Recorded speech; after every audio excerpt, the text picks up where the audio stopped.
ये एक ऐसा टार्डिग्रेड है जिसके अंदर हजारों वायरस मौजूद है। अगर इसे थोड़ा सा भी छू लिया तो हजारों जानलेवा बीमारियां हो जाएंगी। बाकी लोग तो इसे देखकर ही दूर भाग जाते हैं, लेकिन जैसे ही मेरी नजर इस पर पड़ी मेरी आंखें चमक उठी और फिर सबके हैरान चेहरों के सामने मैंने एक ही घूंट में उस टार्डिग्रेड को निगल लिया। आसपास के लोग मुझसे पूछने लगे कि क्या मैं पागल हूँ। उन्हें डर था कि इसे खाने के बाद मैं 3 डेज भी जिंदा नहीं बचूंगा, लेकिन मैं बस एक ठंडी मुस्कान के साथ चुप रहा, क्योंकि कुछ ही घंटों में बीमारी म्यूटेशन इवेंट शुरू होने वाला था। उसके बाद अनगिनत मॉन्स्टर पूरे ब्लू स्टार पर हमला कर देंगे। आम इंसानों के पास इन मॉन्स्टर से लड़ने की कोई ताकत नहीं होगी, लेकिन जो लोग पहले से किसी बीमारी से जूझ रहे थे वो तुरंत ताकतवर बन जाएंगे। शरीर में जितनी ज्यादा और गंभीर बीमारियां होंगी, अवेकनिंग के बाद ताकत उतनी ही खतरनाक होगी। जैसे कुछ लोगों को पिंक आई की बीमारी थी, अवेकनिंग के बाद उनकी आंखों से डिस्ट्रक्टिव लेजर निकलने लगे। वो सीधे होमलैंडर की तरह बन गए, जो किसी के सामने नहीं झुकते। लियू शी ग्रुप की लियू रुआन पहले से ही एक बेहद रेयर जेनेटिक बीमारी से पीड़ित थी। उसके पिता लियू काइलोंग ने पूरी दुनिया छान मारी, लेकिन उसका इलाज नहीं मिला। लेकिन किसे पता था कि ये बीमारी उसके लिए एक वरदान बन जाएगी। जैसे ही म्यूटेशन शुरू हुआ, लियू रुआन ने लेजेंडरी सेंट ऑफ डिजास्टर के रूप में अवेकनिंग की। उसकी कल्टीवेशन स्पीड आम अवेकन लोगों से हंड्रेड्स ऑफ टाइम्स तेज थी, और मैं आगे चलकर यान डेमन एम्परर बना, जिसका गुस्सा सब पर भारी पड़ता था। अपनी पिछली जिंदगी में खराब सेहत की वजह से मैं समाज के सबसे निचले हिस्से में, और आखिर में मुझे लियू शी ग्रुप ने पकड़ लिया। मुझे एक माइन में काम पर लगा दिया गया, जहाँ काम करते करते मेरी मौत हो गई। लेकिन किस्मत से भगवान ने मुझे रिबर्थ का एक और मौका दिया। मैंने अपने फोन में कैलेंडर देखा। बीमारी म्यूटेशन इवेंट शुरू होने में अभी 1 मंथ बचा था। अब मेरे पास खुद को तैयार करने और अलग अलग वायरस कलेक्ट करने का पूरा टाइम था। लियू रुआन, तुम्हारी लियू शी ग्रुप ने पिछली जिंदगी में मुझसे जानवरों की तरह काम कराया था। इस लाइफ में पासा पलटने वाला है, लेकिन वायरस कलेक्ट करना इतना आसान भी नहीं था। मुझे सबसे पहले कुछ कैश का इंतजाम करना था। मैंने तुरंत एक लोन कंपनी को फोन किया और अपने उस घर को गिरवी रख दिया, जिसे मैंने बड़ी मुश्किल से खरीदा था। लोन कंपनी से मुझे 800,000 कैश मिल गया। आखिरकार वो रेयर वायरस सस्ते तो नहीं मिलने वाले थे। तभी मुझे अपनी पिछली जिंदगी का वो अमीर आदमी याद आया जिसने टार्डिग्रेड बॉडी को अवेकन किया था। उसने एक ऑक्शन से वायरस वाला टार्डिग्रेड खरीदा था। वो ऑक्शन हाउस ज्यादा दूर नहीं था, इसलिए मैंने तुरंत एक टैक्सी ली और वहां पहुंच गया। लेकिन फ्रंट डेस्क पर मुझे रोक दिया गया। वहां एंट्री के लिए कम से कम 1 मिलियन की जरूरत थी। मेरे पास कोई रास्ता नहीं था। मैं एक कोने में छुपा और ऑनलाइन हंड्रेड्स ऑफ थाउजेंड्स का लोन ले लिया। रास्ता थोड़ा मुश्किल जरूर था, लेकिन आखिरकार मैं ऑक्शन हाउस के अंदर पहुंच गया, और उस अमीर आदमी ने, जिसने टार्डिग्रेड खरीदा था, मेरे साथ कई राउंड तक बोली लगाई। आखिर में मैंने 1 मिलियन देकर वो डील पक्की कर ली। जब वो टार्डिग्रेड मेरे हाथ में आया तो मेरा दिल तेजी से धड़कने लगा। मुझे पता था कि पिछली जिंदगी में मैंने टार्डिग्रेड बॉडी के स्पिरिचुअल सोर्स को अवेकन किया था। इस तथाकथित अमर शरीर के पास न केवल बहुत ज्यादा डिफेंस पावर होती है, बल्कि चोट लगने पर ये बहुत जल्दी रिकवर भी हो जाती है। ये दोनों खूबियां किसी भी दुश्मन को खत्म करने के लिए काफी थी, लेकिन सिर्फ एक टार्डिग्रेड बॉडी काफी नहीं थी। मुझे और भी वायरस चाहिए थे। मैं अभी ये सोच ही रहा था कि तभी मेरा फोन बज उठा। मैंने स्क्रीन देखी। वो मेरी गर्लफ्रेंड किन सिसी का कॉल था। उसका नाम देखते ही मेरे अंदर गुस्सा भड़क उठा। पिछली जिंदगी में किन सिसी को कैंसर हुआ था। मैंने अपना सारा पैसा और ताकत उसकी देखभाल में लगा दी थी, लेकिन मैंने कभी नहीं सोचा था कि म्यूटेशन के बाद कैंसर की वजह से उसकी ताकत आसमान छूने लगेगी। उसी दिन उसने मुझसे ब्रेकअप कर लिया, और बाद में वही मुझे लियू शी ग्रुप की माइन में छोड़कर आई थी, जहाँ काम करते करते मेरी जान चली गई। लेकिन इस बार म्यूटेशन इवेंट शुरू होने के बाद मैं अपना एक एक हिसाब बराबर करूंगा। फोन काटने के बाद मैं जैसे ही ऑक्शन हाउस से बाहर निकलने वाला था, तभी एक मिडिल एज्ड आदमी ने मेरा रास्ता रोक लिया। उसने अपना नाम चांग शो बताया, जो टार्डिग्रेड का सेलर था। उसने मुझसे पूछा कि मैंने इस टार्डिग्रेड के लिए इतने पैसे क्यों खर्च किए। ये सुनकर मुझे थोड़ा शक हुआ। मैंने सावधानी से पूछा, इससे तुम्हें क्या मतलब? चांग शो ने कहा, डरो मत, मैं यहाँ तुम्हारे साथ एक डील करने आया हूँ। मैं डैक्सिया में स्थित एक ब्रिटिश बायोलॉजिकल रिसर्च बेस में काम करता हूँ। हम वहाँ से कई रेयर वायरस के सैंपल्स ला सकते हैं। अगर तुम्हें भी ऐसे वायरस चाहिए तो तुम मुझसे कांटेक्ट कर सकते। एक सैंपल की कीमत 500,000 होगी। यह सुनकर मैं मन ही मन बहुत खुश हुआ। ये तो वही बात हो गई कि प्यासे को कुआं मिल गया। बस इस वायरस की कीमत थोड़ी ज्यादा थी। चांग शो ने जब देखा कि मैं चुप हूँ, तो उसे लगा कि प्राइस बहुत ज्यादा है। उसने तुरंत कहा 300,000 भी हो सकता है। मुझे समझ आ गया कि ये उसकी आखिरी लिमिट थी। मैंने पूछा, तुम्हारे बेस पर कितने तरह के वायरस हैं? उसने बताया, लगभग 100 के करीब। मैंने कहा, मुझे हर एक की एक कॉपी चाहिए, क्या तुम ला सकते हो? उसने जवाब दिया, कोई बड़ी बात नहीं है, मेरे पास इसके तरीके हैं, बस तुम्हें आधा डिपॉजिट पहले देना हो। मैंने कहा, ठीक है, और फिर मैंने उसे वीचेट पर ऐड कर लिया। लेकिन उसके जाने के बाद मेरी टेंशन फिर बढ़ गई। इतने सारे वायरस के लिए मुझे कम से कम 30 मिलियन की जरूरत थी। सिर्फ लोन लेकर इतना बड़ा अमाउंट जुटाना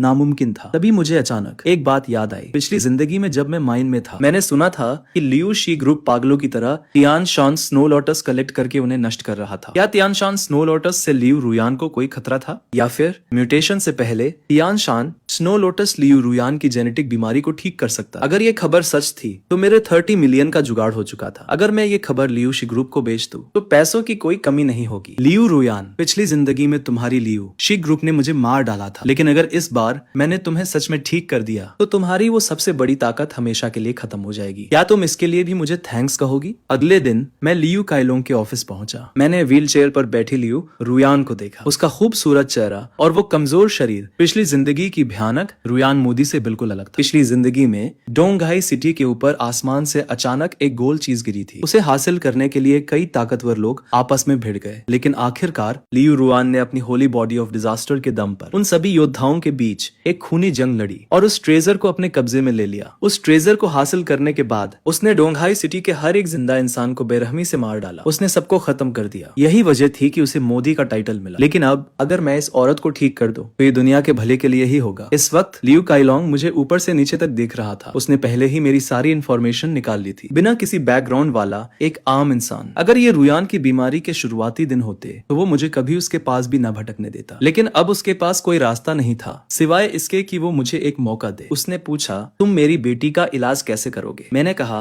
मिस्टर लियू, अगर मेरा तरीका काम कर गया तो आपको मुझे वो 100 मिलियन का इनाम देना होगा। उसने जवाब दिया, मेरे पास पैसों की कोई कमी नहीं है, लेकिन मुझे डर है कि तुम इसे लेने के लायक भी हो या नहीं। मैंने कहा, आपकी बेटी की बीमारी का इलाज तियान शान स्नो लोटस से हो सकता है। उसने हैरान होकर पूछा, क्या सच में? तियान शान स्नो लोटस की बात सुनकर हालांकि लियू काइलोंग थोड़ा कंफ्यूज था, फिर भी उसने अपने सेक्रेटरी से इसे तुरंत तैयार करने को कहा। जब तक दवा उबल रही थी मैं सामने बैठी रुयान को ध्यान से देख रहा। मैंने कभी नहीं सोचा था कि पिछली जिंदगी की वो खूंखार रुयान अवेकनिंग से पहले इतनी शांत और मासूम दिखती थी। लियू काइलोंग को मेरा इस तरह उसकी बेटी को देखना पसंद नहीं आ रहा। उसके अंदर गुस्सा बढ़ने लगा। उसने मन ही मन सोचा, अगर इस तियान शान स्नो लोटस ने काम नहीं किया तो मैं तुम्हें जिंदा नहीं छोड़ूंगा। ठीक उसी वक्त secretary Tian Shan snow lotus लेकर कमरे में आया। जैसे ही लियू रुयान ने वो दवा पी, उसका वो दाहिना हाथ जो काफी समय से पूरी तरह बेजान था अचानक थोड़ा सा हिलने लगा। ये देखकर लियू काइलोंग की आंखें फटी की फटी रह गई। ये तो चमत्कार था। मुझे उम्मीद नहीं थी कि ये सच में काम कर जाएगा। मिस्टर लियू, चूंकि मेरा ट्रीटमेंट मेथड असरदार रहा है तो मिस्टर लियू काइलोंग, क्या मैं वो 100 मिलियन युआन ले सकता हूँ? मैं यह जरूर करूंगा। मिस्टर झो के कार्ड में 100 मिलियन ट्रांसफर कर दो। Okay chairman. पास खड़ी लियू रुयान ने भी मेरे प्रति अपना शुक्रिया जताया। ये सुनकर मैं मन ही मन मुस्कुराया। जब मौका आएगा तब शायद तुम मुझे मारना चाहोगे। और तभी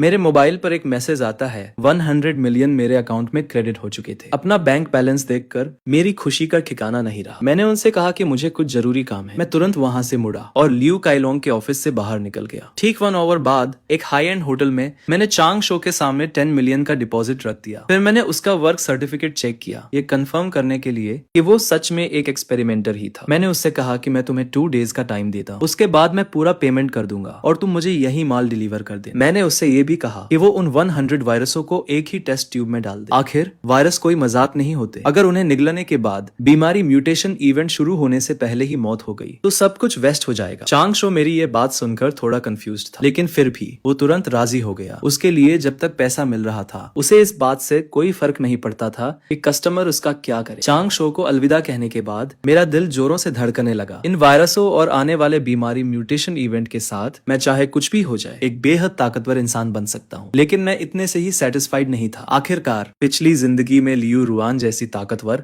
हस्ती भी मेरे सामने कुछ नहीं थी। मेरे पास 100 से ज्यादा वायरस है, पर दुनिया पर राज करने के लिए ये काफी नहीं है। अब जब मेरा रिबर्थ हो चुका है तो या तो मैं कुछ नहीं करूंगा या फिर दुनिया का सबसे ताकतवर इंसान बनकर दिखाऊंगा, वरना इतने बड़े मौके को गंवाना एक बहुत बड़ा वेस्ट होगा। कुछ देर सोचने के बाद मैंने कुछ न्यूक्लियर वेस्ट वाटर हासिल करने का फैसला किया। वो चीज बेहद जहरीली होती है और शायद उसका कुछ जादुई असर देखने को मिले। 2 डेज पलक झपकते ही बीत गए। पिछले कुछ दिनों में मैंने न सिर्फ कुछ इंडस्ट्रियल वेस्ट वाटर इकट्ठा किया, बल्कि ऑनलाइन काफी पैसे खर्च कर चोरी छिपे मंगाया गया न्यूक्लियर वेस्ट वाटर भी खरीद लिया। अब मुझे बस उन 100 वायरसों के आने का इंतजार था। मैं अभी ये सोच ही रहा था कि चांग शो का कॉल आया। 2 आवर्स बाद चांग शो वादे के मुताबिक उसी होटल में आ गया। उसने बहुत ही सावधानी से अपनी जेब से एक बॉक्स निकाला। उसने कहा, तुम्हारी रिक्वेस्ट के मुताबिक मैंने हमारे रिसर्च बेस के सभी 105 म्यूटेटेड वायरसों को इसमें डाल दिया है और इस यूएसबी में इन सभी 105 वायरसों की पूरी डिटेल्स है। इसे संभाल कर रखना। अगर ये खो गई तो मुझे ये दोबारा कहीं से नहीं मिलेगी। मैंने उस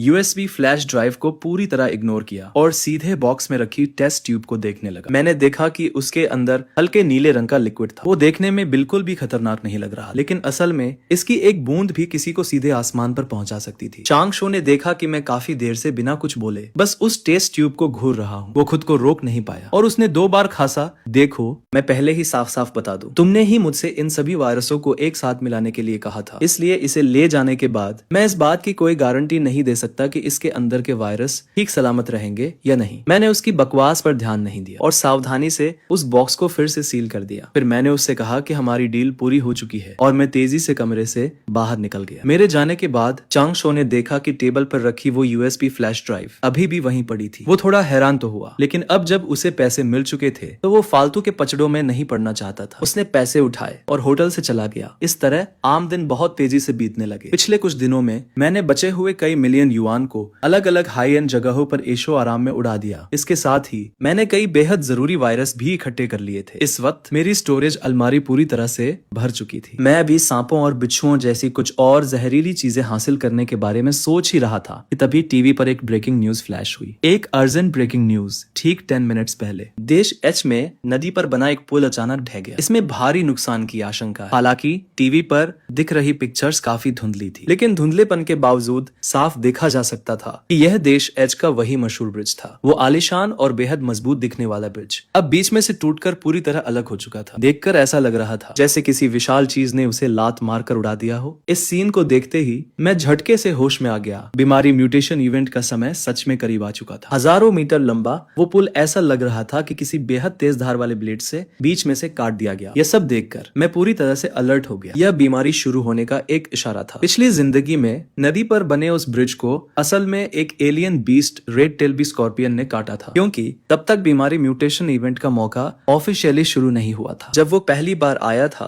तो उसका रेल्म सिर्फ सेकंड फॉरेस्ट हॉल की सीमा पर ही था। इसी वजह से देश एच की मिलिट्री बाद में उसे मॉडर्न हथियारों से मार गिराने में कामयाब रही। लेकिन इसके बावजूद रेड टेल स्कॉर्पियन के आने से देश एच में 50,000 से ज्यादा लोग मारे गए थे। शुरुआत में देश एच की सरकार ने इस खबर को छिपाने की पूरी कोशिश की। वो नहीं चाहते थे कि रेड टेल स्कॉर्पियन के प्रेजेंस के बारे में दुनिया को पता चले, लेकिन वो ये भूल गए कि आज के इंटरनेट के दौर में खबरें पलक झपकते ही फैल जाती और उस मॉन्स्टर ने जो तबाही मचाई थी उसे छिपाने का कोई रास्ता नहीं बचा था। सिर्फ 2 डेज के अंदर रेड टेल स्कॉर्पियन और देश एच की सेना के बीच हुई जंग के कई फोटोज और वीडियो लीक हो गए और पूरा ब्लू स्टार खौफ के साए में डूब गया। जब मैंने इस बारे में सोचा तो मेरा खून खौलने लगा। ऐसा लगता है कि मेरी तैयारियां बेकार नहीं जाएंगी। इस जिंदगी में मैं पिछली लाइफ की पूरी कहानी को पलट दूं और इस दुनिया का सबसे ताकतवर इंसान बनकर दिखाऊंगा। 1 वीक बाद एक अजीब सी एनर्जी वेव पूरे ब्लू स्टार पर फैल गई और उसी पल हर किसी के दिमाग में एक आवाज गूंजी, बीमारी म्यूटेशन इवेंट का रास्ता खुलने वाला था। बीमारी म्यूटेशन इवेंट का रास्ता खुलने वाला है। क्या तुमने भी वो आवाज सुनी जो कह रही थी कि बीमारी म्यूटेशन इवेंट शुरू होने वाला है? इसका मतलब सिर्फ मैं ही अकेला नहीं था जिसने इसे सुना। मुझे लगा कि यह मेरा कोई वहम था। क्या यह कोई प्रैंक है? क्या सच में सभी इंसान इवॉल्व होने वाले हैं? क्या यह सच है?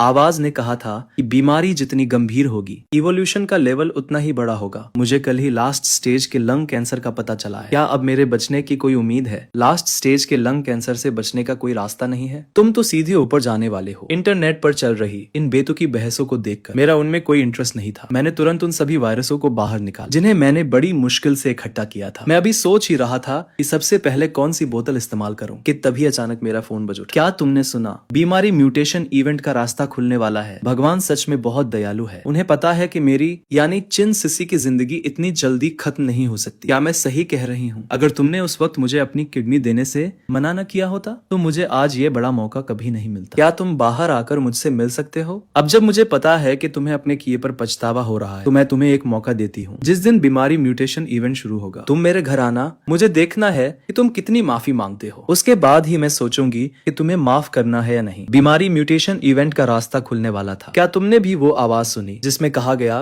कि बीमारी म्यूटेशन इवेंट शुरू होने वाला है? इसका मतलब मैं अकेला नहीं था जिसने ये सुना। मुझे लगा था कि ये मेरा कोई वहम था। क्या ये कोई प्रैंक हो सकता है? सभी इंसान इवॉल्व होने लगे हैं। क्या ये सच है? इसमें कहा गया है कि बीमारी जितनी गंभीर होगी इवोल्यूशन का लेवल उतना ही ऊंचा होगा। मुझे कल ही लास्ट स्टेज के लंग कैंसर का पता चला था। क्या अब भी बचने की कोई उम्मीद है? लास्ट स्टेज के लंग कैंसर में उम्मीद कैसी? तुम तो सीधे ऊपर का टिकट कटाने वाले हो। इंटरनेट पर चल रही इन तमाम बहसों को देखकर मुझे उनमें कोई दिलचस्पी नहीं थी। मैंने उन सभी वायरसों को बाहर निकाला जो मैंने पहले इकट्ठे किए थे। मैं अभी सोच ही रहा था कि सबसे पहले कौन सी बोतल उठाऊं। क्या तुमने सुना? बीमारी म्यूटेशन इवेंट का रास्ता खुलने वाला है। भगवान सच में बहुत समझदार है। उन्हें पता है कि मेरी चिन सिसी की लाइफ इतनी जल्दी खत्म नहीं होनी चाहिए। क्या मैं सही कह रही हूँ। अगर तुमने शुरू में मुझे अपनी किडनी देने से मना न किया होता तो मुझे आज ये शानदार मौका कभी नहीं मिलता। क्या मैं बाहर आकर तुमसे मिल सकती हूँ? मैं अभी भी तुमसे कुछ पूछना चाहती हूँ। अब मुझे समझ आ रहा है कि मुझे पछतावा हो रहा है, तो ठीक है, मैं तुम्हें एक मौका दूंगा। जिस दिन बीमारी म्यूटेशन इवेंट शुरू होगा उस दिन मेरे घर आ जाना। मुझे तुम्हारा अपॉलॉजी एटीट्यूड देखना है, उसके बाद मैं सोचूंगा कि तुम्हें माफ करना है या नहीं। फोन काटने के बाद मैं खुद को मुस्कुराने से नहीं रोक पाया। मेरे चेहरे पर एक ठंडी हंसी थी। जब सही समय आएगा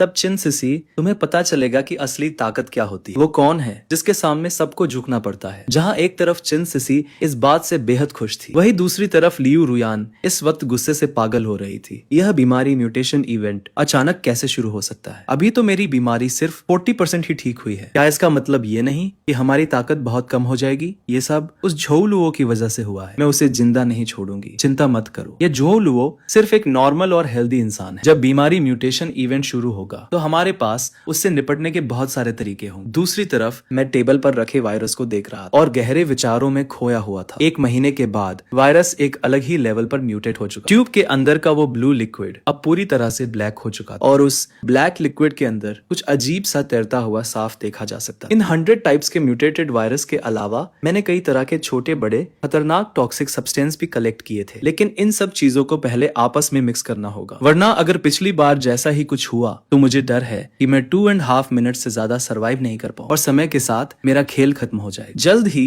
बीमारी म्यूटेशन इवेंट का काउंटडाउन अपने आखिरी मिनट पर पहुंच गया। यह देखकर मैंने तुरंत उस बोतल को उठाया जिसमें 100 टाइप्स के वायरस मिक्स थे। मैंने बोतल का ढक्कन खोला और उसे सीधे अपने मुंह से लगा लिया। जैसे ही वो ब्लैक लिक्विड मेरे शरीर के अंदर गया, मेरे गले में एक भयानक जलन होने लगी और तुरंत ही वो जलन मेरे पूरे शरीर में फैल गई। उस असहनीय दर्द की वजह से मैं बेहोश होने ही वाला था, लेकिन मुझे पता था कि यही सबसे क्रिटिकल मोमेंट है। अगर मैं बेहोश हो गया तो मेरी अब तक की सारी मेहनत बेकार हो जाएगी। मैंने उस भयानक दर्द को बर्दाश्त किया और एक बार फिर उस बोतल को उठाया जिसमें वेस्ट वाटर और दूसरे जहर मिक्स थे। मैं एक ही सांस में उस पूरी बोतल को पी गया। एक ऐसा दर्द जिसे शब्दों में बयां नहीं किया जा सकता मेरे पूरे शरीर में फैल गया। मेरा चेहरा सूजकर बिल्कुल लाल हो चुका था। मेरी स्किन पर जगह जगह खून के निशान उभर आए थे। मैं इस वक्त नर्क से आए किसी शैतान जैसा दिख रहा था। इसी तरह एक बेहद मुश्किल मिनट बीतने के बाद आखिरकार बीमारी म्यूटेशन इवेंट शुरू हो गया। जैसे ही काउंटडाउन खत्म हुआ, एक ब्लू एनर्जी ने मेरे पूरे शरीर को कवर कर लिया। वो सभी लोग जो पहले किसी न किसी बीमारी से जूझ रहे थे, वो इस पल पूरी तरह से ठीक हो चुके थे। यही नहीं, उन्हें अलग अलग लेवल्स पर पावर्स भी मिल चुकी थी। जैसे जिन लोगों को स्किन की बीमारियां थी वो अब आग और पानी से पूरी तरह से सेफ थे, और जो लोग बचपन से चल नहीं सकते थे वो मजबूत होने के बाद ऊंची ऊंची बिल्डिंग्स के बीच आसानी से उड़ सकते थे। इस पल मुझे उस भयानक दर्द से आजादी मिल चुकी थी और तभी एक गोल्डन एनर्जी ने मेरे पूरे शरीर को घेर लिया। मेरी आंखों के सामने अनगिनत वायरस के नाम फ्लैश होने लगे और हर एक वायरस मुझे एक बेहद पावरफुल टैलेंट दे सकता। मैं इन टैलेंट्स को देखकर हैरान ही। तभी सिस्टम का बीप साउंड गूंजा। 138 टाइप्स के नेगेटिव स्टेट्स डिटेक्ट किए गए हैं। सभी डिजीज की कंडीशंस पूरी हो चुकी है। बधाई हो, आपको सोल टैलेंट मिला है 9 नीदर केओस बॉडी। ये देखते ही मैंने तुरंत ध्यान लगाना और कल्टीवेशन करना शुरू कर दिया। बहुत ही कम समय में मैं इनिशियल रेन के फर्स्ट लेवल से सीधे ट्रांसफॉर्मेशन रेन के 6th लेवल पर पहुंच गया। अपने शरीर के अंदर इस भयानक ताकत को महसूस करके मैं बेहद एक्साइटेड था। फिर मैं रूफ टॉप पर आया और अपने सामने फैले इस खूबसूरत शहर को देखने लगा। मैं खुद को रोक नहीं पाया। जब मैं पहली बार अवेकन हुआ था तो मैं सिर्फ इनिशियल रेन के 3rd लेवल पर था, लेकिन अब ट्रांसफॉर्मेशन रेन के 6th लेवल की ताकत के साथ मुझे लगता है कि पूरे ब्लू स्टार पर कोई भी मेरा मुकाबला नहीं कर सकता। तभी अचानक जमीन तेजी से हिलने लगी और कुछ ही दूरी पर एक जोरदार ब्लास्ट हुआ। इस सीन को देखकर मुझे अचानक कुछ याद आया। पिछली जिंदगी में ठीक इसी समय जियांगनान सिटी के आसमान में एक सिल्वर आर्मर एक्सियन दिखाई दिया था जो ट्रांसफॉर्मेशन के 1st लेवल पर था। वो सिल्वर आर्मर एक्सियन मुझे अच्छी तरह याद है। पिछली जिंदगी में जब उस सिल्वर आर्मर एक्सियन को मारा गया था तो उसका ड्रैगन हेलबर्ड एक सिल्वर जियाओ स्पीयर में बदल गया था जो बेहद पावरफुल था। वैसे भी मेरे पास अभी कोई वेपन नहीं है, तो आज मेरा काम तुमसे ही बनेगा। दूसरी तरफ उस सिल्वर आर्मर एक्सियन के ठीक नीचे वहां भारी तादाद में पुलिस वाले जमा हो चुके थे, लेकिन उनके मॉडर्न वेपन्स उस सिल्वर आर्मर एक्सियन के सामने सिर्फ खुजली करने के बराबर। उनसे उस मॉन्स्टर को कोई नुकसान तो नहीं हुआ, बल्कि वो और ज्यादा गुस्से में आ गया जब किसी को समझ नहीं आ रहा था कि क्या किया जाए। तभी उनमें से एक पुलिस वाले ने आसमान की तरफ इशारा करते हुए चिल्लाया, जल्दी ऊपर देखो। और हाँ, इस क्रिटिकल मोमेंट पर सही समय पर पहुंचने वाला इंसान मैं ही था। जैसे ही उस सिल्वर आर्मर एक्सियन की नजर मुझ पर पड़ी, उसकी आंखों में एक अजीब सा गुस्सा चमक उठा। उसने तुरंत मेरे ऊपर एक थंडरबॉल को देखकर मैंने अपने हाथ पीछे कर लिए। मेरा बचने का कोई इरादा नहीं था। जैसे ही वो थंडरबॉल मुझसे टकराया, वहां एक भयानक धमाका हुआ। हुआ और चारों तरफ तबाही मचाने वाला थंडर फील्ड बन गया। सिल्वर आर्मर एक्सियन ने इस सीन को देखा और उसकी आंखों में एक जीत की चमक आ गई। लेकिन जैसे ही उसे लगा कि मैं मर चुका हूँ, वैसे ही मैं उसके सामने बिना किसी खरोंच के खड़ा हो गया। तुम्हारा ये थंडर मेरा कुछ नहीं बिगाड़ सकता। ये देखकर वो सिल्वर आर्मर एक्सियन पूरी तरह से शॉक में रह गया। अब चुपचाप यही रुको और मेरा नया वेपन बन जाओ। मैंने तुरंत अपनी स्पिरिचुअल एनर्जी को इकट्ठा किया और उसकी तरफ एक जोरदार वार किया। अगले ही पल उस सिल्वर आर्मर एक्सियन के साइज का एक बहुत बड़ा पाल्म प्रिंट हवा में बना और पलक झपकते ही वो सीधे जाकर उस सिल्वर आर्मर एक्सियन के शरीर से टकरा गया। उस एक ही वार से वो सिल्वर आर्मर एक्सियन सीधे जमीन पर आ गिरा। उसका विशाल शरीर सीधे स्कूल के प्लेग्राउंड से टकराया, जिससे वहां एक बहुत बड़ा गड्ढा बन गया। इस सीन को देखकर वहां खड़े सभी लोग दंग रह गए। उन्हें यकीन नहीं हो रहा था कि कोई इंसान ऐसा भी कर सकता है। इस वक्त गड्ढे में गिरा वो सिल्वर आर्मर एक्सियन फिर से खड़े होकर मुकाबला करने की कोशिश कर रहा था, लेकिन मैं उसे कोई मौका क्यों देता। मैं सीधे हवा में उड़कर उसके ऊपर गया और उसे ऊपर से ही जकड़ लिया। जैसे ही मैंने अपनी पूरी ताकत लगाई, वो सिल्वर आर्मर एक्सियन एक शानदार स्पीयर में बदल गया। अपना नया वेपन हासिल करने के बाद मैं तुरंत अपने अपार्टमेंट वापस आ गया। अब मुझे जल्द से जल्द इस सिल्वर जियाओ स्पीयर को रिफाइन करना था, क्योंकि बहुत जल्द जियांगनान सिटी में नानशान सीक्रेट रिल्म खुलने वाला था। मुझे याद है कि मेरी पिछली जिंदगी में इस सीक्रेट रिल्म से अनगिनत खजाने निकले थे और उनमें सबसे कीमती था innate treasure 9 Yong bagua plate. जिसने भी पिछली जिंदगी में इस 9 योंग बागुआ प्लेट को हासिल किया था, दुनिया उसे गुआ जिया तियानजुन के नाम से जानती थी। इस ट्रेजर को पाने से पहले वो इनिशियल रिल्म का एक मामूली सा रुकी था, लेकिन इस सबसे पावरफुल डिफेंसिव ट्रेजर को पाने के बाद मेरी ताकत एकदम से आसमान छूने लगी थी। इस 9 यांग बागुआ प्लेट की मदद से मैं अकेले ही 5 फॉरबिडन रियल्म बीस्ट किंग्स के कंबाइंड अटैक को झेलने में कामयाब रहा था। और इस म्यूटेशन इवेंट के शुरू होने के बाद हेवन की मर्जी से कल्टीवेशन के 5 रियल्म्स तय किए गए थे, जो थे initial realm, spirit transformation realm, divine realm, soul transformation realm और फॉरबिडन रियल्म। मुझे जल्द से जल्द अपनी ताकत बढ़ानी होगी ताकि मैं उस 9 योंग बागुआ प्लेट को हासिल कर सकूं। जैसे ही मैंने अपनी स्पिरिचुअल एनर्जी को उस सिल्वर जियाओ स्पीयर के अंदर भेजा, उसके अंदर बची हुई मॉन्स्टर की बची हुई एनर्जी तुरंत नष्ट हो गई और जल्द ही मैंने सक्सेसफुली उस सिल्वर जियाओ स्पीयर को रिफाइन कर लिया। मैंने उस सिल्वर जियाओ स्पीयर को संभाल कर अपने पास रख लिया, खिड़की से बाहर छलांग लगाई और कुछ ही देर में चिन सिसी के घर पहुंच गया। चिन सिसी ने जब मुझे वहां देखा तो वो हैरान रह गई। उसे उम्मीद नहीं थी कि मैं इतना बड़ा कदम उठाने की हिम्मत करूंगा। उसने तुरंत मेरे ऊपर हमला कर दिया, लेकिन मैंने बस अपना हाथ थोड़ा सा उठाया और उसके वार को आसानी से ब्लॉक कर दिया। इस बात ने चिन सिसी को शॉक में डाल दिया। उसने कभी नहीं सोचा था कि मेरे अंदर उसका सामना करने की ताकत हो। चिन सिसी, क्या तुम्हें सच में लगता है कि तुम बहुत स्ट्रॉन्ग हो? क्या तुम्हें लगता है कि तुम इनिशियल रियल्म और स्पिरिट ट्रांसफॉर्मेशन रियल्म में बहुत स्ट्रॉन्ग हो? इम्पॉसिबल, ये इम्पॉसिबल है। तुम स्पिरिट ट्रांसफॉर्मेशन रियल्म में कैसे हो सकते? तुम एक अवेकंड कैसे हो सकते? मैंने उससे फालतू की बातें नहीं, मैंने सीधे अपने सिल्वर जियाओ स्पीयर को समन किया और एक ही झटके में उसे उसके सीने के पार कर दिया। और इसी के साथ दूसरी तरफ लियू रुयान की बीमारी भी काफी हद तक ठीक हो चुकी थी, लेकिन उसने फिर भी होली बॉडी ऑफ डिजास्टर को अवेकन कर लिया था। हालांकि अब उसकी ताकत पिछली जिंदगी के मुकाबले 10वें हिस्से के बराबर भी नहीं बची थी। पर जो भी हो, होली बॉडी ऑफ डिजास्टर आखिर टॉप टैलेंट्स में से एक है। भले ही कल्टीवेशन की स्पीड बहुत कम हो गई थी, पर उसे मरे हुए लोगों को जिंदा करने की एक स्किल मिल गई थी। बस अफसोस इस बात का था कि ये स्किल अधूरी थी। सिर्फ एक बार यूज करने के बाद ये पूरी तरह गायब हो जाएगी। कमीने झोलुओ, अगर उसकी वजह से ऐसा नहीं हुआ होता तो मेरी होली बॉडी ऑफ डिजास्टर इतनी कमजोर क्यों होती? क्या तुमने झोलुओ का पता लगाया? हमारे लोग उस जगह को नहीं ढूंढ पा रहे हैं जहां वो पहले रहता था। उसने वो घर बहुत पहले ही मॉर्टगेज कर दिया था। अब वो जियांगनान सिटी में है भी या नहीं, ये कहना मुश्किल है। ये कैसे हो सकता है? क्या उसे शुरू से पता था कि बीमारी का दौर आने वाला है? मुझे उसे हर हाल में पकड़ना होगा। मैं उसे इस दुनिया में आने पर पछताने के लिए मजबूर कर दूंगा। तभी एक सब ऑर्डिनेट भागता हुआ आया और चिल्लाया, हमें झोलुओ मिल गया है। फिर उसने कंप्यूटर चालू किया और मेरा एक वीडियो प्ले किया। वीडियो में मैंने बस अपना हाथ उठाया और हवा में एक बहुत बड़ा पाम प्रिंट दिखाई देने लगा। वो सीधे उस ड्रैगन की बॉडी पर जाकर लगा। वो विशाल ड्रैगन जो देखने में बहुत भयानक लग रहा था, सिर्फ मेरे एक वार से सीधे जमीन में धंस गया। ये सीन देखकर लियू रुयान शॉक में आ गई। लियू केलोंग भी चिल्ला उठा, ये सच में झोलुओ है? वो इतना ज्यादा ताकतवर कैसे हो सकता है? इस बंदे को पक्का बहुत पहले से कुछ पता था, वरना एक मामूली इंसान अचानक इतना ताकतवर कैसे हो सकता है? अब हमारा प्लान बदलेगा। हमें उसे खुश रखना होगा और सही मौके का इंतजार करना होगा। लियू केलोंग ने कहा। उन्हें एक आइडिया मिल चुका था। जो भी हो, वो अंदर ही अंदर थोड़ा एक्साइटेड था। लियू रुआन को यह सुनकर थोड़ा बुरा लगा, लेकिन उसके पास कोई और रास्ता नहीं था। उसने तुरंत अपनी जिद छोड़ दी। वो झोलुओ का कॉन्टैक्ट नंबर ढूंढने के लिए तैयार हो गई। मैं खुद उससे मिलने जाऊंगा। अगले दिन मैं जैसे ही बाहर निकला, मेरे फोन पे वाइब्रेशन हुआ। मैंने फोन देखा तो पता चला कि ये लियू ग्रुप से कॉल था। मेरा नाम झोलुओ है, बताइए क्या काम है? बहुत बढ़िया, आप सच में मिस्टर झो है। मेरा नाम लियू केलोंग है। मैं पिछले कुछ दिनों से आपको ढूंढ रहा था। आपने मेरी बेटी का जो इलाज किया, मैं उसका एहसान चुकाना चाहता हूँ। शुक्र है आप मिल गए मिस्टर लियू। आप मेरा एहसान कैसे चुकाना चाहते हैं? जो लुओ जी,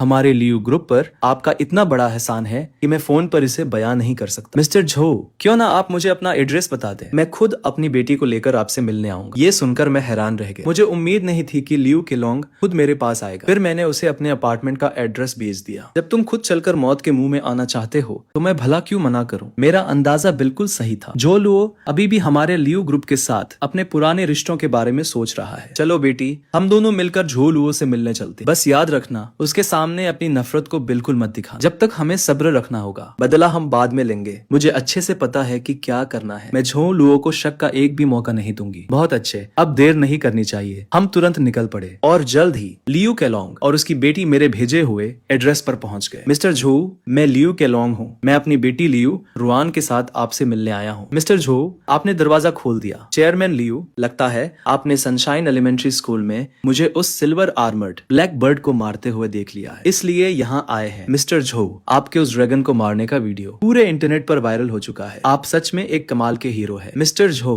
आपने रुयान की जान बचाई है। इन दिनों रुयान बस यही सोच रही थी कि आपका एहसान कैसे चुकाया जाए, लेकिन रुयान को लाख कोशिशों के बाद भी कोई रास्ता नहीं सूझा। इसलिए उसने फैसला किया कि वो खुद आपसे आकर पूछेगी। आपको क्या लगता है रुयान को आपका एहसान कैसे चुकाना चाहिए? रुयान आपको खुश करने के लिए अपनी तरफ से पूरी कोशिश करेगी। जैसे कि उम्मीद थी, डेमन एम्परर यान से यही उम्मीद की जा सकती थी। वो अपने मकसद को पूरा करने के लिए किसी भी हद तक जा सकती है। अगर मैं एक रिबॉर्न प्लेयर नहीं होता तो क्या मैं सच में लियू रुआन के इस मासूम चेहरे के झांसे में आ जाता? वैसे जहाँ तक एहसान चुकाने की बात है, मुझे सच में तुमसे एक मदद चाहिए। रुआन इसे जरूर पूरा करेगी। चूंकि तुम इतनी सिंसियर हो तो मैं तुम्हें सीधे सीधे बता देता हूँ, मैं तुम्हारी जान लेना चाहता हूँ। और तभी मैंने अपने सिल्वर जियाओ स्पीयर को समन किया। लियू रुआन की हैरान आंखों के सामने मैंने एक ही झटके में उन दोनों को खत्म कर दिया। लियू रुआन, पिछली जिंदगी में तुम दोनों बाप बेटी ने अनगिनत मासूमों की जान ली थी। आज मैंने लोगों को इस मुसीबत से बचा लिया। लियू फैमिली का सफाया करने के बाद मैं अपार्टमेंट से निकलने के लिए तैयार था। बीमारी का यह दौर अभी बस शुरू ही हुआ था। बहुत से लोग अब भी इसे समझने की कोशिश कर रहे थे। मुझे इस बीच जल्द से जल्द अपनी ताकत को और बढ़ाना था, लेकिन मुझे इस बात का अंदाजा नहीं था कि मेरे जाने के कुछ ही देर बाद मरी हुई लियू रुआन की बॉडी से अचानक एक ब्लैक लाइट चमकने लगी। कुछ ही पलों में उसके सारे जख्म ठीक हो गए। लियू रुआन ने धीरे धीरे अपनी आंखें खोली। उसकी नजर सबसे पहले लियू केलोंग पर पड़ी, जो वहाँ बेजान पड़ा हुआ था।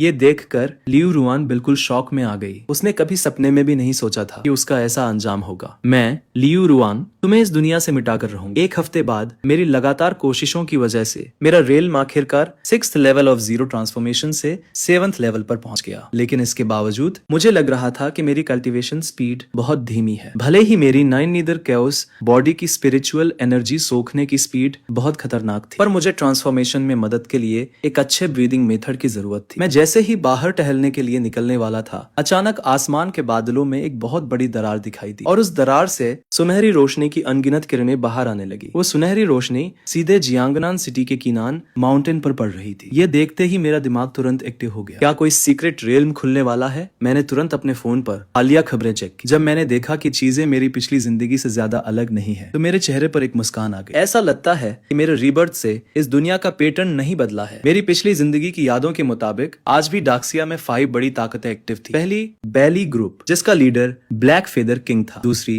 आओदाओ स्टोरी फैमिली, जिसकी लीडर वुजांग इमोर्टल फिजिक वाली गु कियान हुआ थी। तीसरी, स्कल एंड बोन्स सोसाइटी, जिसके लीडर स्केलेटन मास्टर यांग तियानिंग थे। और चौथी, ऑफिशियल तौर पर बनी डॉक्सिया अलायंस। बस एक ही फर्क था कि इस बार यहाँ लियू ग्रुप नहीं था, बल्कि उसकी जगह जियांगनान शानजुआंग मौजूद था, जिसे पिछली जिंदगी में लियू ग्रुप ने अपने अंदर मिला लिया था। लेकिन अगर अभी की बात करें तो मेरी ताकत डॉक्सिया में सबसे बेहतरीन थी। ये कहना बिल्कुल भी गलत नहीं होगा कि मैं पूरे ब्लू स्टार पर सबसे ताकतवर था। फिर मैं किनान माउंटेन की तलहटी में पहुंच गया, पर मुझे उम्मीद नहीं थी कि यहाँ पहले से ही इतने सारे लोग जमा होंगे। मैं अभी ये सब देख ही रहा था कि तभी लोगों का एक बड़ा ग्रुप शान से वहाँ आता दिखाई दिया। उनका लीडर कोई और नहीं बल्कि बैली ग्रुप की लू यूएर थी। देखो, वो शायद ब्लैक फेदर किंग की बहन लू यूएर है ना? हाँ वही है। मैंने सुना है कि ब्लैक फेदर किंग की ये अजीब बीमारी उनके खानदान में ही है। भले ही उसकी बहन की बीमारी ब्लैक फेदर किंग से थोड़ी कम है, पर फिर भी उसके पास उसकी 60% ताकत है। पिछली जिंदगी में कीनान माउंटेन के सीक्रेट रेल में बेली ग्रुप का कोई नामो निशान नहीं, पर लगता है लियो ग्रुप के खत्म होने की वजह से इस दुनिया की बीमारी ने टाइमलाइन में कुछ बदलाव कर दिए हैं। और तभी मैंने अचानक देखा कि मेरे आसपास के सभी लोग पीछे हटने लगे। असल में बेली ग्रुप का कोई बंदा सीधे मेरी तरफ बढ़ रहा था। उनके एक सबऑर्डिनेट ने मुझे रास्ता रोकते हुए देखा तो वो मुझे वहां से हटाने के लिए आगे बढ़ा, लेकिन लू यूएर ने अपना हाथ उठाकर उसे रोक दिया। ये देखकर आसपास खड़े लोग आपस में कानाफूसी करने लगे। ये लड़का क्या कर रहा? सामने से बेली ग्रुप वाले आ रहे हैं, इसकी हिम्मत कैसे हुई उनके सामने खड़े रहने? बेली ग्रुप का रास्ता रोकने की जरूरत? ये लड़का तो गया काम से। आखिर ये किस फोर्सेस है? वो तो बस एक लोनार है। इस लड़के का ओरिजिन क्या है? मुझे उम्मीद नहीं थी कि ये इतना छोटा बच्चा होगा। मैंने बेली ग्रुप से पंगा लिया था, अब तो ये लड़का गया काम से, लेकिन लू यूएर ने मेरे खिलाफ कोई एक्शन नहीं लिया। उसने बस अपना हाथ हिलाया, वो दूसरी तरफ चली गई। ये देखकर वहां खड़े सभी लोग हैरान रह गए। लू यूएर ने सच में मुझे इतनी आसानी से जाने दिया। लेकिन तभी जब मैं वहां से निकलने वाला था, अचानक आसमान से एक फिगर उड़ता हुआ आया। वो एक स्विश के साथ लू यूएर के पास लैंड हुआ। ये रुआन यानफेंग था, जियांगान शानजुआंग का थर्ड यंग मास्टर। जियांगनान शानजुआंग से भी लोग आ रहे हैं। सिस्टर यूएर, आज आप यहाँ अकेली क्यों हैं? आपके भाई कहाँ हैं? मेरे भाई को कुछ दूसरे जरूरी काम देखने हैं, इसलिए सिर्फ मैं यहाँ आई हूँ। चलो अच्छा है, मेरी फैमिली ने मुझे यहाँ सिर्फ चेक करने के लिए भेजा। चिनान माउंटेन के क्या हालात है? अब हम दोनों हाथ मिला सकते हैं। सिस्टर यूएर, मैंने अभी अभी जो भी हुआ सब देखा। अगर इस लड़के की हिम्मत हुई आपका रास्ता रोकने की, तो क्यों न मैं इसे एक सबक सिखाऊं। मेरे भाई ने मुझे आने से पहले वार्न किया था, फालतू के पंगों से दूर रहना ही बेहतर है। इस मामले को यहीं छोड़ दो, आप फिक्र मत करो। सिस्टर यूएर, मैंने कल ही इनिशियल रेलम के 6th लेवल पर ब्रेक थ्रू किया है। हालांकि मेरी ताकत आपके भाई जितनी नहीं है, लेकिन इस छोटे लड़के को सबक सिखाना मेरे लिए कोई बड़ी बात नहीं है। मुझे लगा था मुझे थोड़ी शांति मिलेगी, लेकिन आखिर में ये मुसीबत आ ही गई। जब जियांगनान शानजुआंग का यंग मास्टर रुआन खुद मौत को दावत दे रहा, तो मुझे उसे रास्ते से हटाने में कोई दिक्कत नहीं है। अगर मैं पीछे जाऊं और जियांगनान शानजुआंग को तबाह कर दूं, तो क्या ये इवेंट लाइन पिछली लाइफ से मैच नहीं करेगी? मैं भी क्या जीनियस हूँ। मैं तुम्हें एक मौका देता हूँ, अभी घुटनों पर बैठो और सिस्टर यूएर से माफी मांगो। मैं तुम्हारी जान बख्श दूंगा, वरना मुझे तुम्हें अभी सीधे ऊपर भेजने में कोई परवाह नहीं है। अब आएगा असली मजा। अभी कुछ देर पहले ये बिना हिले बेली ग्रुप का रास्ता रोक रहा था, अब पता चलेगा अगर ये घुटनों पर नहीं बैठा तो अपनी मौत का इंतजार करे। देखते हैं अब ये कैसे शो ऑफ करता है। रुआन यानफेंग ने आसपास के लोगों की बातें सुनी और उसके चेहरे पर एक हल्की सी मुस्कान आ गई। उसे यही इम्पैक्ट चाहिए था। अब जब बीमारी म्यूटेशन इवेंट का मौका आ चुका था, तो जियांगनान सिटी की सबसे बड़ी ताकत होने के नाते जियांगनान शानजुआंग को अपना दबदबा बनाना ही था, लेकिन उसे शो ऑफ करने का ज्यादा मौका नहीं मिला। मैंने तुरंत अपनी बटालियन गन समन की और हवा में ही उसे चीरते हुए वार कर दिया। ये देखकर वहां खड़े लोग बिल्कुल शॉक में आ गए। साइड में खड़ी लू यूएर तो और भी ज्यादा हैरान थी। उसे बिल्कुल उम्मीद नहीं थी कि मैं इतना ताकतवर हूँगा। मैं लगभग 7th लेवल के करीब था और वो तो ये भी नहीं देख पाई कि मैंने कब और कैसे अटैक किया। आखिर ये बंदा कौन है? इन फालतू की मक्खियों से पीछा छूटने के बाद मैं एक शांत कोने में गया और अकेला बैठ गया। इसी बीच लू यूएर अचानक मेरी तरफ बढ़ने लगी। तुम यहाँ क्यों आई हो? मैं यहाँ तुम्हें ही ढूंढने आई हूँ। अभी कुछ देर पहले मैंने जो भी बर्ताव किया वो गलत था। मैं यहाँ तुमसे माफी मांगने आई हूँ। ये लड़की इतनी सिंपल नहीं है। तुम मुझसे दोस्ती करना चाहती हो, तुम यहाँ से जाओ। लू यूएर वहाँ से चली जाती है। पहली ग्रुप की छोटी प्रिंसेस खुद उससे माफी मांगने आई। वो सच में बिल्कुल भी पोलाइट नहीं थी। अगर तुम भी उसकी तरह बिजी होते तो तुम भी ऐसा ही करते। तुम्हें ये सोचने की जरूरत नहीं है कि उन दोनों में से कौन ज्यादा ताकतवर है, वो खुद या लू यूएर का भाई ब्लैक फेदर किंग। जाहिर है वो ब्लैक फेदर किंग ही होगा। ब्लैक फेदर किंग को आज ग्रेट शिया के 5 सबसे ताकतवर लोगों में गिना जाता। भले ही इस लड़के का नाम कोई नहीं जानता, लेकिन अगर वो सच में इतना ताकतवर होता तो क्या वो अब तक फेमस नहीं हो चुका होता? मैंने उनके कंफ्यूजन को इग्नोर किया और साइड में खड़े वू किंग की तरफ देखा। वो साफ तौर पर अभी सिर्फ 2nd लेवल की ताकत पर पहुंचा है। तो फिर पिछली लाइफ में उसने 9 यांग बागुआ प्लेट कैसे हासिल की थी? क्या उसके पास कोई हिडन स्पेशल टैलेंट है? मैं अभी सोच ही रहा था कि तभी चिनान माउंटेन से एक तेज चमकती हुई गोल्डन लाइट निकली और अगले ही पल चिनान माउंटेन बीच से 2 हिस्सों में बट गया। वहाँ एक बड़ा सा क्रैक बन गया जो किसी हेवनली गेट जैसा लग रहा था। ये नजारा देखते ही सब लोग उस क्रैक की तरफ भागने लगे, लेकिन तभी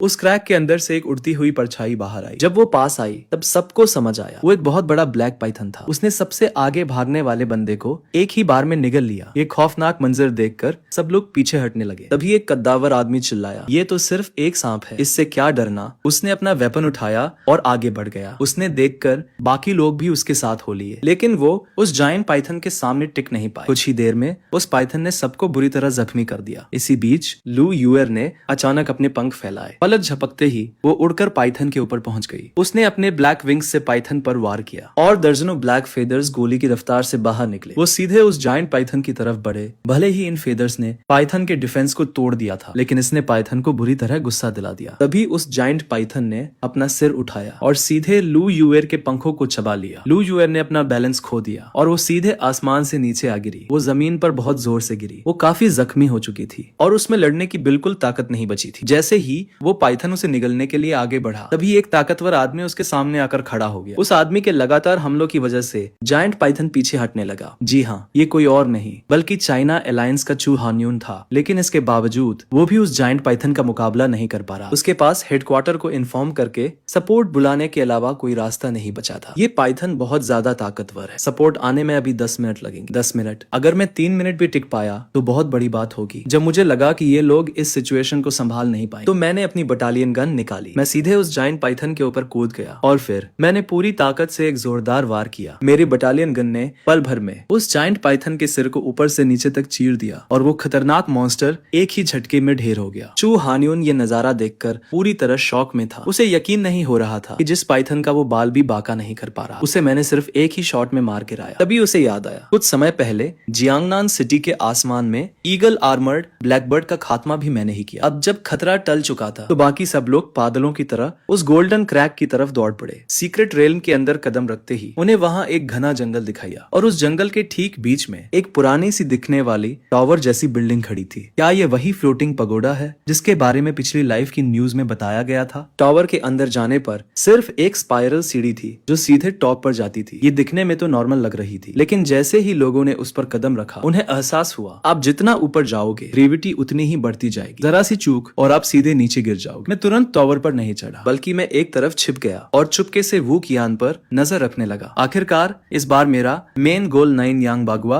प्लेट हासिल करना था और मेरी ताकत के हिसाब से इस पगोडा पर चढ़ना मेरे लिए कोई मुश्किल नहीं था। मैं अभी ये सोच ही रहा था कि वू कियान ने सीढ़ियों की तरफ बढ़ना शुरू कर दिया। शुरुआत में वो काफी आसानी से चढ़ रहा था, लेकिन जैसे ही वो 19th फ्लोर पर पहुंचा वो अचानक रुक गया। इस वक्त उसे ऐसा महसूस हो रहा था जैसे उसके शरीर पर भारी बोझ रख दिया गया। वो एक कदम भी आगे नहीं बढ़ा पा रहा था। हार मानकर उसने आखिरकार पीछे हटने का फैसला किया। हॉल में वापस आने के बाद वो कियान दूसरी तरफ के दरवाजे की ओर जाने लगा। ये देखकर मुझे काफी खुशी हुई। इसका मतलब वो बागुआ प्लेट इस पगोडा के अंदर नहीं थी। मैं भी चुपचाप उसके पीछे पीछे चल दिया। पगोडा से बाहर निकलने के बाद वो कियान अपनी गट फीलिंग के हिसाब से एक तरफ बढ़ा और सीधे घने जंगल में चला गया। लेकिन वो अभी ज्यादा दूर नहीं गया था कि एक अजीब से मॉन्स्टर ने उसका रास्ता रोक लिया। ये मॉन्स्टर काफी ताकतवर था और दिखने में बिल्कुल एक टाइगर जैसा था, लेकिन उसके माथे के बीच में एक लंबा सा सींग था। इस सीन को देखकर वो कियान शॉक में रह जाता है। वो तुरंत पीछे मुड़ता है और दूसरी तरफ भागने लगता है, लेकिन वो अजीब मॉन्स्टर उसे इतनी आसानी से छोड़ने वाला नहीं था। वो लगातार उसका पीछा कर रहा था। जैसे ही वो मॉन्स्टर उसके बिल्कुल करीब पहुंचने वाला होता है वो कियान अचानक चकमा देता है और एक छोटे से गैप के अंदर घुस जाता है। पीछे आ रहा मॉन्स्टर साइज में काफी बड़ा था। वो उस दरार पर 2-3 बार हमला करता है और फिर हार मानकर वहां से चला जाता। खतरा टल चुका था ये देखकर वो कियान गुफा की गहराई की तरफ बढ़ने लगता है। गुफा के अंदर बहुत अंधेरा था। एंट्रेंस से आ रही सूरज की कुछ किरणों के अलावा वहां रोशनी का कोई और सोर्स नहीं था। ध्यान से छानबीन करने के बाद उसे जल्द ही अंदर एक ट्रेजर मिलता है। गुफा की सबसे आखिरी दीवार के पास आधा मीटर ऊंचा एक स्टोन प्लेटफॉर्म था और उस प्लेटफॉर्म के ऊपर एक बागुआ प्लेट रखी हुई थी। ये देखकर वो कियान की खुशी का ठिकाना नहीं रहता, लेकिन जैसे ही वो उसे उठाने के लिए हाथ आगे बढ़ाता है अचानक एक हाथ आकर उसकी गर्दन पकड़ लेता है और अगले ही पल वो पूरी तरह बेहोश हो जाता है। सॉरी, ये बागुआ प्लेट अब हमारी है। मैं आगे बढ़ता हूँ और उस बागुआ प्लेट को अपने हाथ में ले लेता हूँ। जैसे ही मैं उस बागुआ प्लेट को टच करता हूँ धूल से ढकी वो प्लेट अचानक एक सुनहरी रोशनी से चमक उठती है। करीब 2.5 मिनट्स के बाद वो बागुआ प्लेट मुझे अपने ओनर के रूप में एक्सेप्ट कर लेती है। फिर मैं उसे ध्यान से देखने लगता हूँ। मुझे फील हो रहा था कि मेरा और उस बागुआ प्लेट का कोई गहरा कनेक्शन है, एक अजीब सा कनेक्शन। और तभी मैं उस बागुआ प्लेट को अपनी बॉडी के अंदर समाने देता हूँ। अब जब मुझे 9 यांग बागुआ प्लेट मिल चुकी थी तो अब टाइम था उस फ्लोटिंग पगोडा को ट्राई करने का। लेकिन जैसे ही मैं गुफा से बाहर पैर रखता हूँ वही टाइगर जैसा दिखने वाला मॉन्स्टर मेरी तरफ झपट पड़ता। ये देखकर मैं तुरंत अपनी 9 यांग बागुआ प्लेट को रिलीज करता हूँ ताकि देख सकूं कि इस मैजिक वेपन में कितना दम। तभी बागुआ प्लेट पर अचानक 8 कैरेक्टर्स चमकने लगते हैं, जैसे फ्रंट अपोजिशन और बाकी सब। ये 8 कैरेक्टर्स मिलकर एक ट्रांसपेरेंट प्रोटेक्टिव शील्ड बना लेते हैं जो मुझे सेंटर में पूरी तरह से सेफ रखती है। वो टाइगर जैसा मॉन्स्टर चाहे जितनी कोशिश कर ले वो इस प्रोटेक्टिव शील्ड को नहीं तोड़ पाता। ये देखकर मैं तुरंत अपनी सिल्वर जियाओ स्पीयर को समन करता हूँ। मैं आगे बढ़ता हूँ और सिर्फ एक शॉट में उसका काम तमाम कर देता हूँ। इस मॉन्स्टर की ताकत काफी कम थी। ये मेरी 9 यांग बागुआ प्लेट की असली पावर को बाहर नहीं हिला पाया। उसे खत्म करने के बाद मैं फ्लोटिंग पगोडा की तरफ बढ़ने लगता हूँ। आखिर सीक्रेट रेल्म का टाइम खत्म होने वाला और मुझे जल्द से जल्द टॉवर के टॉप पर पहुंचना था। फिर मैं तेजी से फ्लोटिंग पगोडा की सीढ़ियों पर चढ़ने लगता हूँ। क्या ये बंदा सच में इंसान है? ये तो कुछ ज्यादा ही कमाल है। फ्लोटिंग पगोडा का टॉप दरअसल एक सीक्रेट रूम था और उस सीक्रेट रूम के बीचों बीच एक स्टोन पिलर खड़ा था। उस स्टोन पिलर के बीच में बने खांचे को देखकर मैं हैरान रह जाता। आखिर इसका शेप बिल्कुल मेरी बागुआ प्लेट जैसा क्यों है? क्या ये बागुआ प्लेट इस फॉर्मेशन की चाबी है? ये सोचते ही मैं तुरंत बागुआ प्लेट को उसमें फिट कर देता हूँ। जैसे ही बागुआ प्लेट और वो पिलर एक दूसरे से जुड़ते हैं, मेरे पैरों के नीचे बना रहस्यमयी फॉर्मेशन अचानक एक्टिवेट हो जाता है। पूरा सीक्रेट रूम एक अजीब सी धुंधली रोशनी से भर जाता है। उस फॉर्मेशन से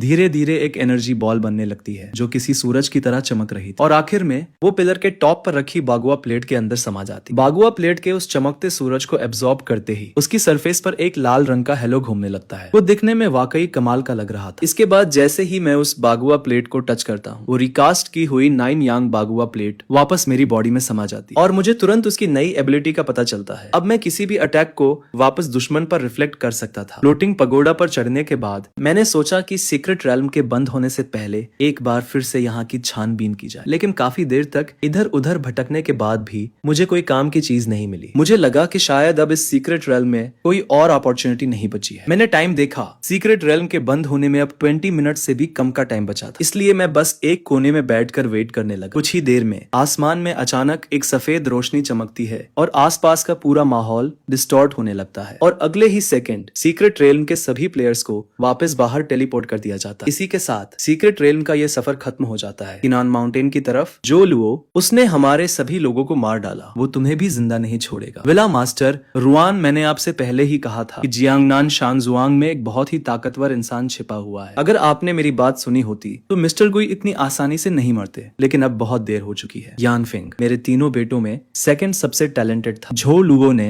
उसका सब कुछ बर्बाद कर दिया। विला मास्टर रुआन, अब आप मेरी उन शर्तों के बारे में सोच सकते हैं जो मैंने पहले बताई थी। आप मेरी अधूरी डिजास्टर होली बॉडी को ठीक करने में मेरी मदद कीजिए और फिर हम दोनों मिलकर झो लुओ का नामो निशान मिटा देंगे।